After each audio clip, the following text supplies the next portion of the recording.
నమస్తే, నేను Ashok. Welcome to ప్రజా చైతన్యం. జగన్మోహన్ రెడ్డి ఒక అనూహ్య నిర్ణయం తీసుకున్నారు. జగన్మోహన్ రెడ్డి పార్టీకి సంబంధించి, పార్టీ నేతలకు సంబంధించి వెళ్ళిపోయిన వారిని తిరిగి రమ్మనేందుకు ఒక కీలక నిర్ణయం తీసుకుంటూ వైసీపీ ఘర్ వాపసీ పేరుతో వెళ్ళిపోయినటువంటి నేతలు ఎవరైతే ఉన్నారో వాళ్ళందరినీ కూడా తిరిగి పార్టీలోకి ఆహ్వానించాలని చెప్పేసి జగన్మోహన్ రెడ్డి ఆలోచిస్తున్నారు. ఇప్పటికే వైసీపీకి సంబంధించి ఘోర ఓటమి పాలైన తర్వాత చాలామంది కీలక నేతలందరూ పార్టీని రాజీనామా చేసి, పార్టీని వదిలేసి ఇతర పార్టీలో చేరుతూ వచ్చారు. చేరినటువంటి నేపథ్యంలో అక్కడ కూడా వాళ్ళంత సాటిస్ఫైగా లేరు.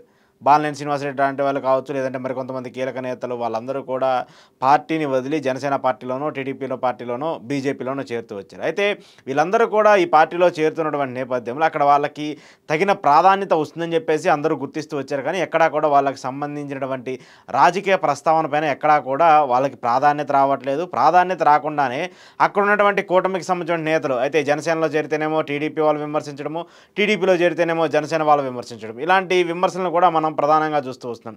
ఈ విమర్శల మధ్యలో వైసీపీ నేతలందరూ కూడా ఇబ్బందులు పడుతూ ఉన్నారంట, కూటమిలోకి వెళ్ళిన వాళ్ళందరూ. సో అలాంటి వాళ్ళందరినీ కూడా తిరిగి మళ్ళీ తీసుకురావాలని చెప్పేసి జగన్మోహన్ రెడ్డి ఒక నిర్ణయం తీసుకున్నట్టు కూడా అర్థమవుతుంది. కోపంతోనో లేదంటే ఆవేశంతోనో వాళ్ళందరూ నిర్ణయాలు తీసుకుంటూ వచ్చుంటారు. లేదంటే పార్టీ ఓడిపోయింది కాబట్టి ఈ 5 ఏళ్ళు ఎలా నడపాలని చెప్పేసి కొంత ఇబ్బందులు పడి ఆలోచనలో కూడా కొంతమంది వెళ్ళిపోయి ఉంటారు. కాబట్టి వాళ్ళందరికీ మనం అండగా ఉందాం, ఏదో ఆవేశంలో నిర్ణయం తీసుకున్న వాళ్ళందరినీ మనం వదుకోవాల్సిన అవసరం లేదని చెప్పేసి కూడా జగన్మోహన్ రెడ్డి ఒక కీలక నిర్ణయం తీసుకుని వెళ్ళిపోయినటువంటి నేతలు ఎవరైతే ఉన్నారో వాళ్ళందరితో కూడా పార్టీకి సంబంధించిన కొంతమంది కీలక నేతలు తిరిగి సంప్రదింపులు జరుపుతున్నారంట. ఆ సంప్రదింపులు జరిపినటువంటి నేతలు ఎవరైనా తిరిగి వస్తారా లేదా అనేది మాత్రం చూడాల్సి ఉంది. ఏది ఏమైనప్పటికీ కూడా జగన్మోహన్ రెడ్డి ఈ అంశానికి సంబంధించి పార్టీకి సంబంధించి ఎవరైతే వదిలి వెళ్ళిపోయారో వాళ్ళందరికి సంబంధించి కూడా బుజ్జగింపులు చేసో లేదంటే వాళ్ళకి సర్ది చెప్పో తిరిగి పార్టీలోకి తీసుకురావాలని చెప్పేసి కూడా ఆయన ఆలోచిస్తున్నారు. ఇదంతా ఒక ఎత్తునుంటే, మరోవైపు జగన్మోహన్ రెడ్డి పార్టీకి సంబంధించినటువంటి సంస్థాగత నిర్మాణం పైన చాలా కీలకంగా దృష్టి పెడుతూ వస్తున్నారు. ఇప్పటికే నియోజకవర్గాల వారీగా ఎవరికి వాళ్ళకి ఇన్ఛార్జీలు ఇస్తూ వచ్చారు. ప్రాంతాల వారీగా, జోనల్ వారీగా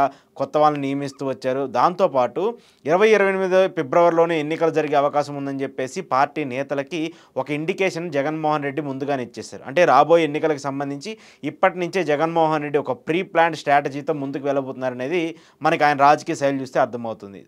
అదేవిధంగా ఇప్పుడు ఎవరైతే వైసీపీని విడిచి వెళ్ళిపోయినటువంటి నేతలు ఉన్నారో వాళ్ళందరినీ కూడా తిరిగి మళ్ళీ పార్టీలోకి చేర్చుకోవడానికి అది కూడా ఒక కారణంగా కూడా పార్టీ నేతలందరూ కూడా భావిస్తూ వస్తున్నారు. సో ఇదే నేపథ్యంలో జగన్మోహన్ రెడ్డి పార్టీకి సంబంధించినటువంటి వ్యక్తులకు సంబంధించి ఇప్పుడే కన్ఫర్మేషన్ ఇస్తున్నారంట, నియోజకవర్గాలకు సంబంధించిన సీట్లకు సంబంధించి. గతంలో జగన్మోహన్ రెడ్డి దాదాపు 80 మందికి పైగా నియోజకవర్గాలకు సంబంధించి మార్పులు చేర్పులు చేస్తూ వచ్చారు. ఎంపీలని ఎమ్మెల్యేలుగా, ఎమ్మెల్యేలని ఎంపీలుగా, లేదంటే మంత్రుల్ని ఒక నియోజకవర్గాన్ని నుంచి ఇంకో నియోజకవర్గానికి మార్చడం, ఇవన్నీ కూడా మనం చూస్తూ వచ్చాం. జగన్మోహన్ రెడ్డి 80 మందిని మారుస్తున్నారంటే అది చరిత్రాత్మకంగా ఉండబోతుంది, ఖచ్చితంగా మళ్ళీ గెలవబోతారని చెప్పేసి చాలా పెద్ద ఎత్తున రూమర్స్ కూడా వచ్చాయి. కానీ దానికి భిన్నంగా కూడా ఏపీ రాజకీయాలకు సంబంధించి రిజల్ట్స్ వస్తూ వచ్చింది. కేవలం 11 స్థానాలకే వైసీపీ పరిమితం వస్తూ వచ్చింది. సో ఇలాంటి నేపథ్యంలో జగన్మోహన్ రెడ్డి ఘర్ వాపసీ అనే పేరుతో వెళ్ళిపోయిన నేతలందరినీ వెనక్కి తీసుకురావడమే కాకుండా కూటమికి సంబంధించి ఎవరైతే అసంతృప్తిగా ఉంటారో, కూటమికి సంబంధించి పదవులు ఆశించో లేదంటే పార్టీ అధికారంలోకి వస్తే ఏదో ఒకటి జరుగుతుందని చెప్పేసి నమ్మినటువంటి వ్యక్తులు ఎవరైతే ఉంటారో అలాంటి అన్సాటిస్ఫైడ్ లీడర్స్ అందరినీ కూడా తిరిగి వైసీపీ పార్టీలో చేసుకొని వైసీపీ పార్టీని మరింత బలం పుంజుకునే విధంగా ప్లాన్ చేయాలని చెప్పేసి కూడా జగన్మోహన్ రెడ్డి ప్రయత్నిస్తున్నారట. అయితే జగన్మోహన్ రెడ్డి 11 స్థానాలకే పరిమితమైన ఆయనకి 40% ఓట్ బ్యాంక్ ఉంది. దాదాపు 1,32,00,000 మంది ఓటర్లు ఆయనకి స్థిరంగా ఉన్నారు, బలంగా ఉన్నారు. సో జగన్మోహన్ రెడ్డి ఎక్కడా కూడా వీక్ అయినటువంటి పార్టీ కాదు, వీక్ అయినటువంటి లీడర్ కాదు. ఇప్పుడు కూడా ఆయన జనాల్లోకి వెళ్తుంటే జనాల దగ్గర నుంచి వచ్చే ఆదరణ మనం చూస్తున్నాము. ఆయన ఏదైనా మీటింగ్ అటెండ్ అయినా, ఏదైనా ఫంక్షన్కి అటెండ్ అయినా, ఈవెన్ మ్యారేజ్కి అటెండ్ అయినా అక్కడి నుంచి వచ్చేటువంటి రెస్పాన్స్ కూడా మనం చూస్తున్నాం. సో జగన్మోహన్ రెడ్డికి ఎక్కడా కూడా జనాల దగ్గర నుంచి ప్రజల ఆదరణ తగ్గలేదు, ప్రజల్లో క్రేజ్ తగ్గలేదు. ఇంకా కూటమికి సంబంధించి హామీలు సరిగా అమలు చేయకపోవడము, కూటమికి సంబంధించినటువంటి వాళ్ళు సరిగా ఏదైతే సూపర్ 6 హామీలు ఇచ్చారో వాటిని అమలు చేయకపోవడం నేపథ్యంలో వాటి మీద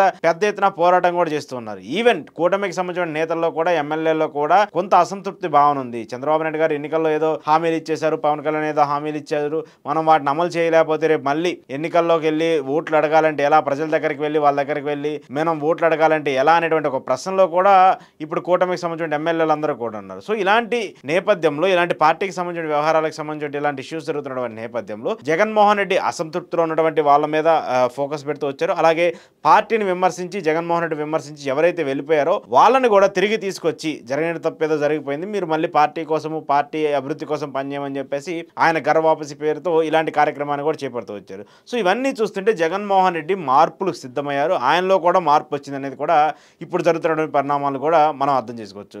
ఎందుకంటే గత 5 ఏళ్ల పాటు జగన్మోహన్ రెడ్డి చుట్టూ ఒక కోటర్ ఉంది, వాళ్ళు మాత్రమే ప్రధానంగా ఉంటూ ఉంటారు, వాళ్ళు చెప్పిందే జగన్మోహన్ రెడ్డి వింటూ వచ్చారు, జగన్మోహన్ రెడ్డి కంటే కూడా మిగతా వాళ్ళందరూ కూడా ఎక్కువగా మాట్లాడుతూ వచ్చారు.